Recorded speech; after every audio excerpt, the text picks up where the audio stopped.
chaotic final stretch, to say the least, in the Pennsylvania primary races as two far-right candidates are surging now. The stakes really couldn't be higher in this critical battleground state that could decide control of the United States Senate. And yesterday, former President Trump endorsed State Senator Doug Mastriano. Now, Mastriano led the failed efforts to overturn Pennsylvania's election results in 2020, and he was actually at the Capitol on January 6th. Meanwhile, as a political newcomer and Mastriano ally, Kathy Barnett, is gaining momentum in the Senate primary, her past comments are gaining a critical look. This tweet says pedophilia is a cornerstone of Islam. Yeah, no, I don't think that's me. I would never have said that. Now, top Republicans are spending the last days before this election on Tuesday warning that Barnett could actually lose the election in November. And it's not just Barnett. Mastriano, too, is causing a lot of headaches. Margaret Talev is also joining our panel from Axios. Now, this is really such a fascinating situation because you have a candidate, especially in Kathy Barnett, who is literally trying to steal Trumpism out of the jaws of Trump himself by basically saying, don't listen to what Trump's saying about who you should vote for. I'm the Trump candidate. How is that going to go down? You know, I mean, to be a little bit grand about this is sort of classic revolutionary politics, right? Where at some point the revolution overtakes the revolutionaries who started the thing. The fact that you have Kathy Barnett out there saying MAGA doesn't belong to Donald Trump, MAGA as a movement on its own, is really telling about the extent to which this has become a sort of a brush fire in the Republican Party, that Trump can be out there trying to back the candidates he wants, and with some significant success. But the mood and tone and style of politics that he has pioneered as dominating the Republican Party goes so far beyond what just one man can control. It's worth noting in that race, Trump has literally endorsed a different candidate for Senate, and he goes to the state to rally support for Dr. Oz. People in the crowd are there to see Trump. Many of them are going to vote for Kathy Barnett. Yeah, and the seat of that rally was kind of extraordinary. Some people turning their backs and just a lack of interest in Oz.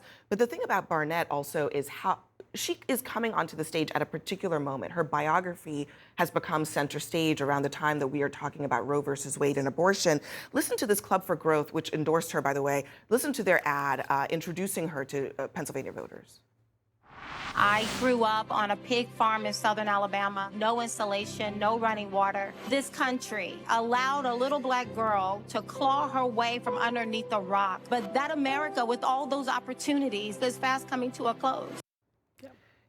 She almost seems like her rise is coming at the opportune moment when she's basically making the case, I could have been, not alive. Yeah. I could have been aborted by my mother, et cetera. And that is working in her favor.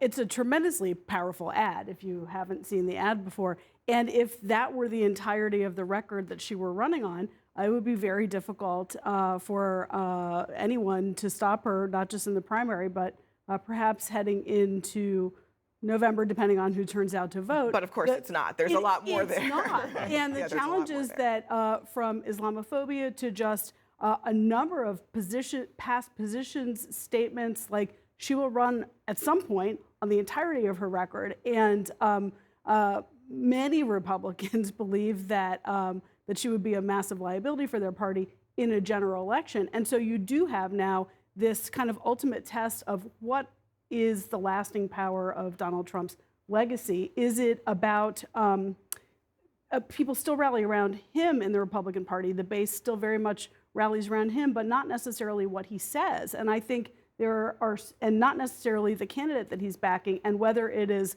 Mastriano in the governor's race, to David Perdue in the Georgia primary contest, to this Senate primary in Pennsylvania, there are real questions about even if he is still a very potent force, about whether the base will do what he says. Yeah, I mean, but if I can speak with a broad swath, I think a lot of Republican voters have taken a lesson both from 2012 and 2016 that they shouldn't be scared by that type of general election fear arguments, right? Donald Trump had those same arguments, and these are voters who are really just individually passionate about him, and they think that they know him even more so than he might publicly project, right? Your point is they could get elected. Right.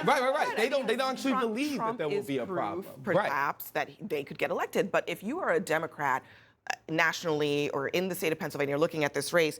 Mike Mickes, a Pennsylvania Democratic strategist, told the New York Times this week, lots of Democrats, I'm schizophrenic on this, rooting for the crazy person because it gives us the best chance to win, but at the same time, it could give us a crazy senator or a crazy governor or both. I mean, I think that it's a little bit more on the side of they want the candidate that has the most baggage in these races.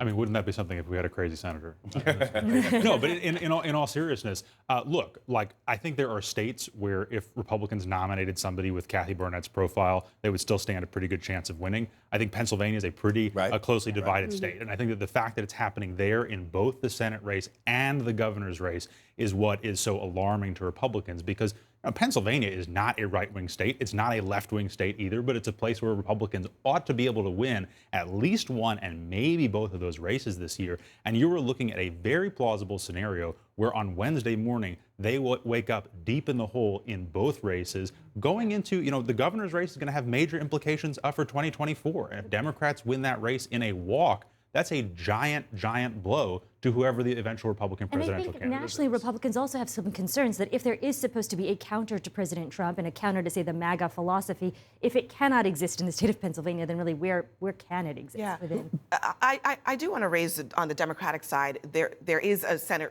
competitive Senate race, but it looks like John Fetterman, the current lieutenant governor, who is sort of the anti-politician in terms of how he carries himself, is doing well there. And it might be summed up by this Pittsburgh union worker who told the Times that I feel like I could get a beer with Fetterman and we'd hit it off. Connor Lamb, who seemed to be the guy to beat there, is really struggling. I mean, why is that? I mean, I think that we're looking at authenticity both in these primaries, right? You have a Republican surging who embodies the MAGA philosophy, maybe even more so than the candidate Donald Trump endorsed. But on the Democratic side, you have what we think of as moderate policies embodied by someone who necessarily isn't as ideologically maybe calibrated as moderately as Connor Lamb is, but feels Pennsylvania, but is relating to voters. It's doing the kind of grassroots kind of touchstone politics in a larger way, is embodying that type of populism that's really connecting to people. I think that this is a real thing that should latch on for Democrats to say, not only is it just about having the right policy, actually coming in calibrated in a centrist way for a swing state, but also embodying something that reflects Pennsylvania, that reflects those type of basic voters. Right, exactly. Yeah. It's about more than just the ideology. I bumped into a liberal Democratic senator from not Pennsylvania within the last few days, and we're talking about this race, and he said he was very excited about Fetterman because he thought that he could win.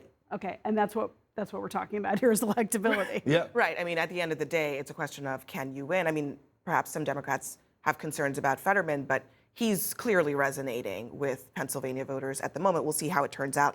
I should note, Connor Lamb says he thinks that you should not believe the polls, and I will tell you, we take polls, especially on the eve of elections, with a grain of salt.